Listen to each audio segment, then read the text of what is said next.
never slow up, no I don't take shit. I got no love for the fakeness. If you wanna play tough and wanna hate this, I'll always show up. I don't ever slow up, no I don't take shit. I got no love for the fakeness. If you wanna play tough and wanna hate this, I'll always show up and make a statement. What's up? Welcome back to the channel. It's your guy Dan, and tonight is our Crown Jewel PLE 2024 show review.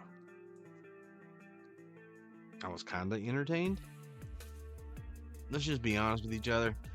No one was really excited for this PLE. There's only like 2 matches that I really wanted to watch on this PLE, and that was it. So let's get with the review. I'm gonna skip the first match because to me that was the one that everybody wants to talk about. That's the one that the most things happen. So I'll save that for another part of the video. But let's just get started on this review. So the second match of the night was the women's 4-way for the tag team titles. I think, yeah, maybe. I'll just go by match. It'll be all right. You had Jakara Jackson and Lash Legend versus Damage Control versus Jade and Bianca versus Chelsea Green and Piper Niven. This was decent. I enjoyed only a few parts of this match. This part right here, this part got my attention big time. I love Jade Cargill. I loved her when she was in AEW. We all know her faults. She's green, and even though she's been in the industry for a couple years now, she's not where she needs to be wrestle wise. She's got a great look. She can cut a promo sometimes, but the fans are comparing Lash Legend to Jade. Lash Legend is what WWE and the fans want out of Jade. And when she got tagged in, even being a Saudi, she got a pop. I was very entertained with this little scubbish back and forth. It is what it is, but of course, Bianca and Jade retained. It was a decent match. I will give it a 4 out of 5. 4 out of 10. I'll give it a 4. It's a good mid-match. Next, we had the Drip God, Seth freaking Rollins versus Bronson Reed. Seth wouldn't even let him get him to the front. He just said, you know what, I'm going after him, and that's what happened. This match was very, very well done, except the finish. I was very happy and entertained with this match. It was nothing wrong with this match until you get to the very end. WWE has pushed Bronson Reed as a monster, as a monstar, as a undying, can't be put down, just monster. They compared him to Godzilla. I don't know if he should take that as a compliment or take offense. But the way they've been building him up, even against Braun Strowman, Bronson Reed should have won this damn match.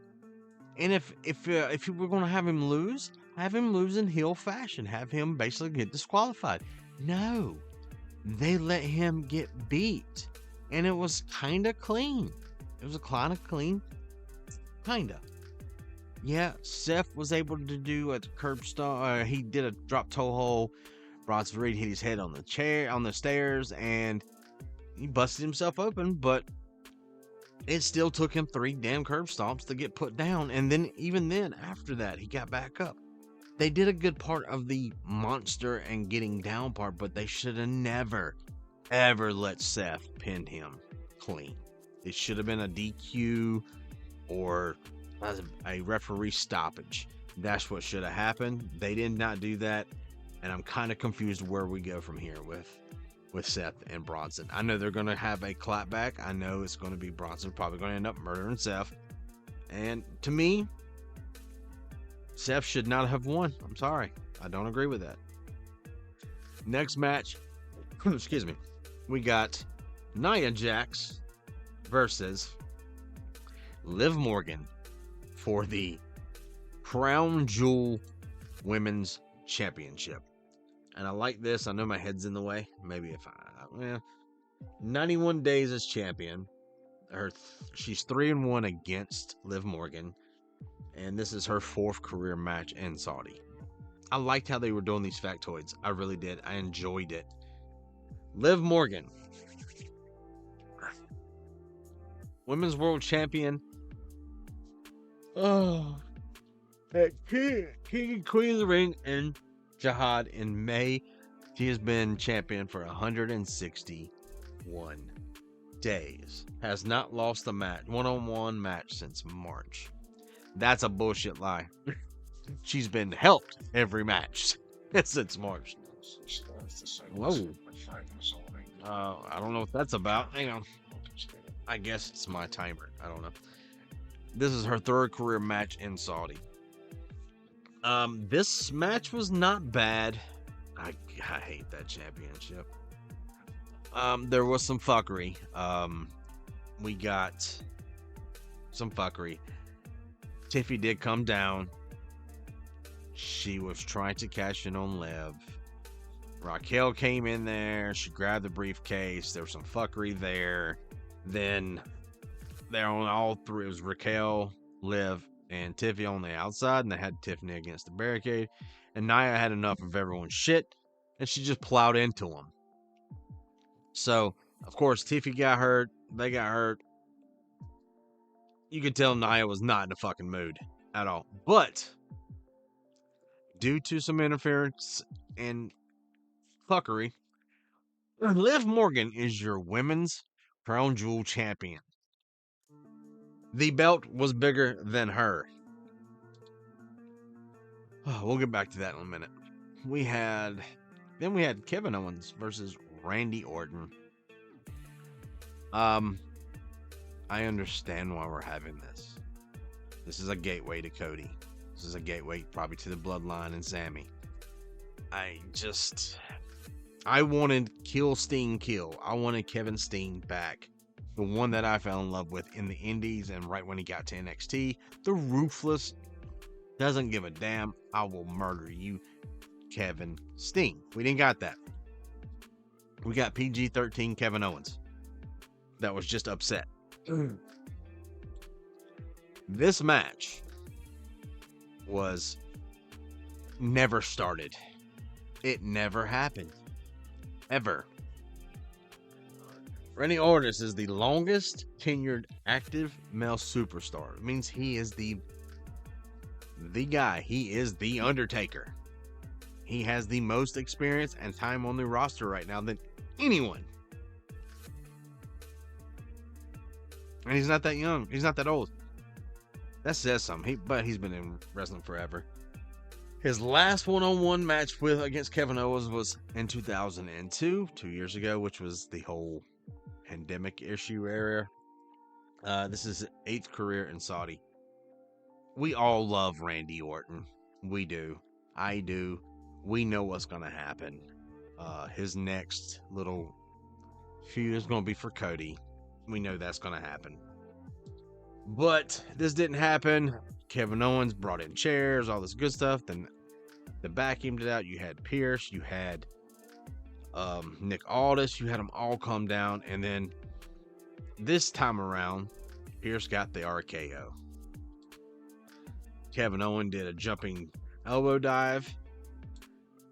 It was a decent little back and forth, but no match, no winner, no loser. It was just a beatdown fest. Then we got this one.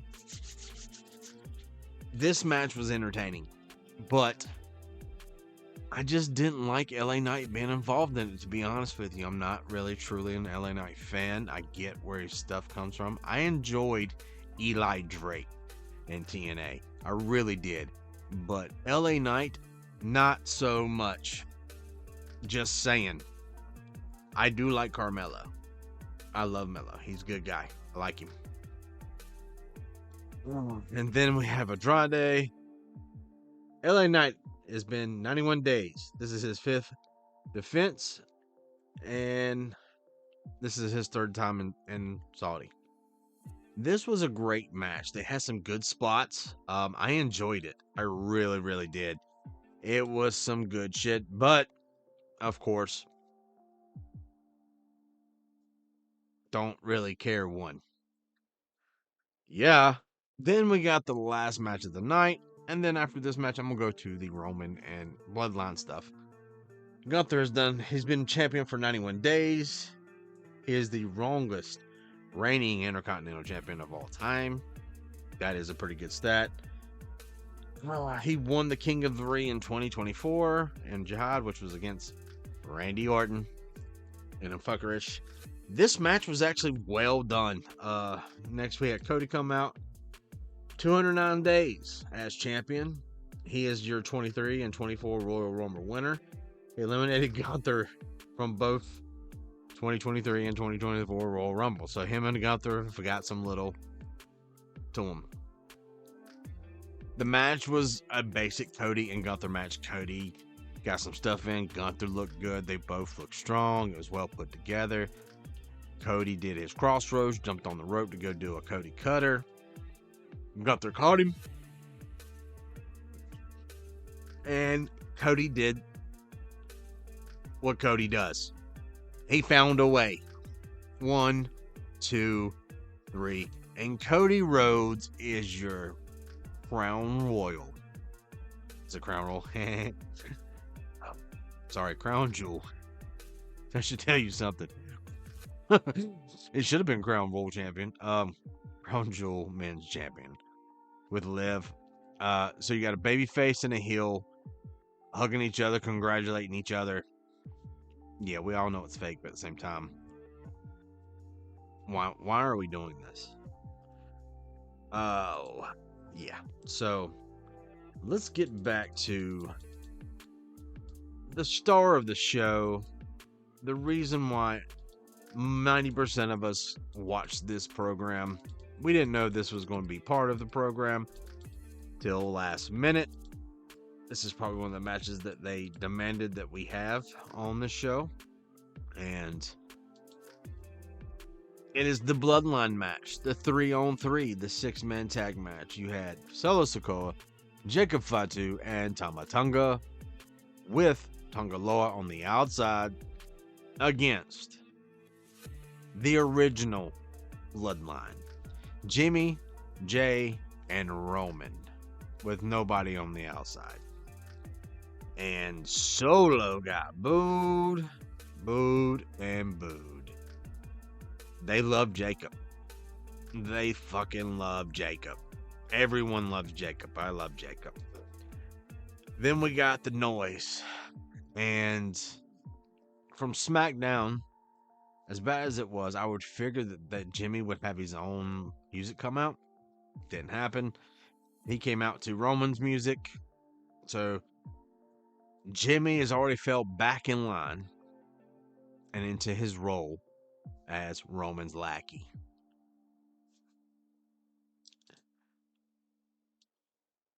Not Jey. Jey comes down through like he always does. The nice music, the fans going nuts, and this dumbfounded Roman the entire time. As soon as his music hit, the place erupted in cheers, and Roman was just soaking it in. You can tell on a personal level, he was like, that's what I'm talking about. You know what I mean? He's proud of his family, but another end on his character front, he's got to act like he's pissed off a little bit, or he's perturbed by it, like he doesn't understand why Jey is getting all this love and he's not. You know, Roman's the guy.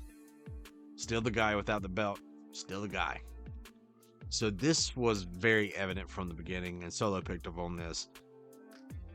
Jimmy was smiling. Jimmy's down. Jey is not back in both feet yet. He basically told Roman on Friday, look, or 2 Fridays ago, that they just played on Friday. We are equals now. You don't call the shots. We 3 are equal. I'm on your level now. You're on our level. This is how this shit's gonna roll. And Roman said, yeet. Roman's not really yeeting. He's not feeling this, man. He's really not. He didn't like it. He's a little perturbed. Granted, it is what it is. This right here was so great. You had all three back together, and Jimmy was even wearing his old joggers, the one that we the ones joggers. I think they redid it and put not the ones. It still had the little red band on the back, and it was Roman was kind of like, why is Jey coming down by himself? So they look over the ring, and then Jay's like, nah, I want to do this. I'm gonna start. And Roman's like, you want to start? So this is the same thing Cody and Roman did back and forth. And Roman's like, fine, whatever. And there was a bunch of double teams in this with the Usos, and it was great. Roman, the fuck y'all doing? But he was laughing at a lot of things that his cousins were doing. He was laughing. He was having fun. He understood.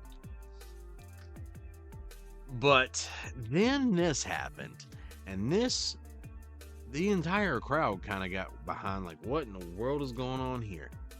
Roman did the, like, telling people to tag me in. And Jay's like, fuck you. You're not in charge anymore. This is a we thing, not a you thing. And he tags Jimmy in.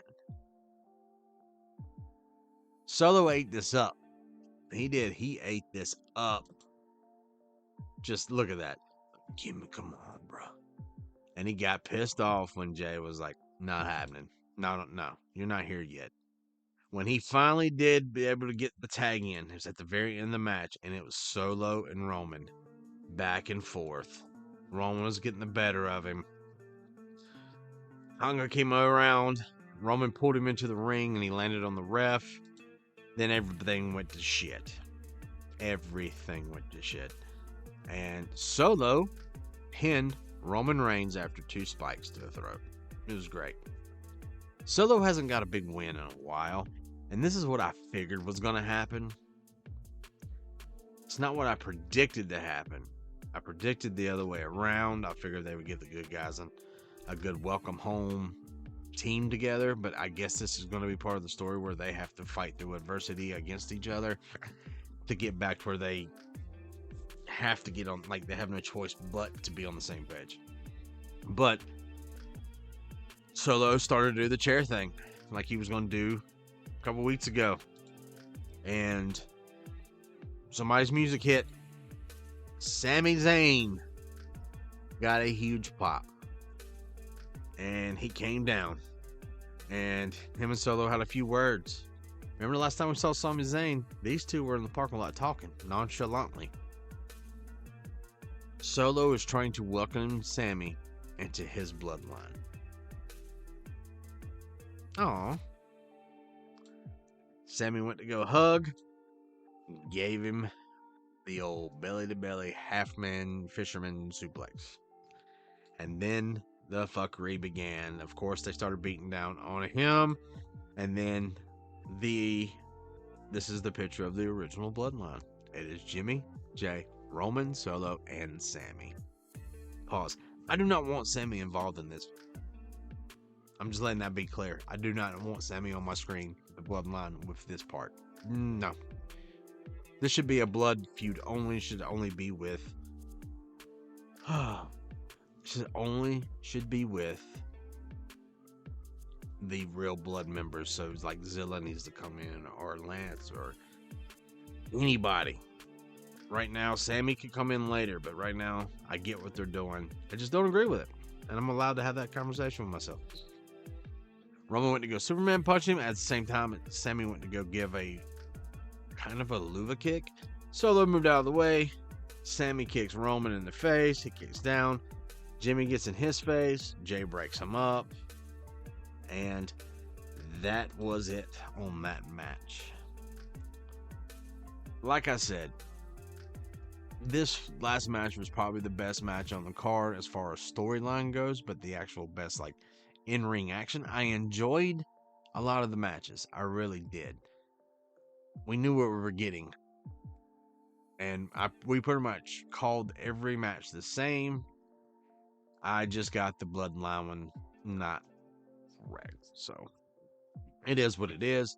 It's not what it's not. I mean, it's wrestling. Of course, I'm going to be a little entertained by it, but at the same time, I just wasn't a fan of this PLE.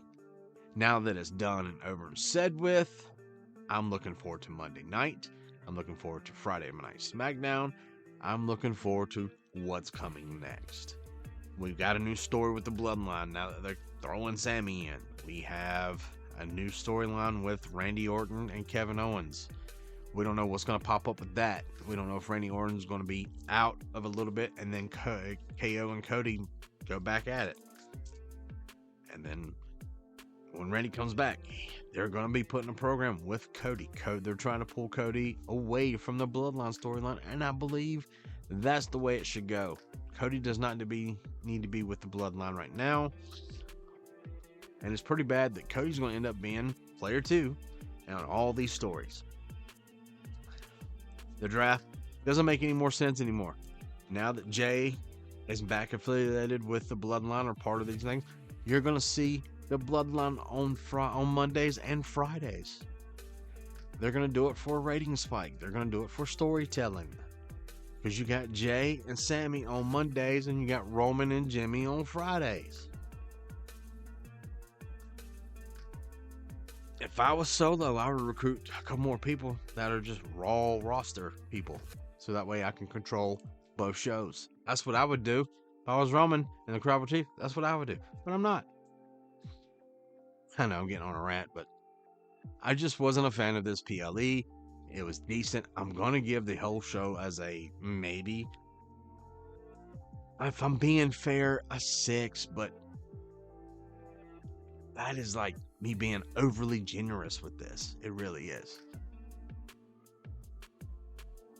I just can't wait to see where we go from here. And like I said, guys, I appreciate you guys coming out. I'll have another video on Monday, of course, from Raw. We're back with the Wolfpack Wrestling Podcast on Thursday, and then I'll have a video for Friday, and then you won't see my ugly mug until the next following Monday. We got the holidays coming up. I'll be doing some special episodes for around that because I'll be doing stuff with work and with family, so we'll see how it goes. I appreciate you guys giving likes, the subscribes that went up, checking out the podcast on Thursdays. It means a lot, and I appreciate every single one of you. Big up.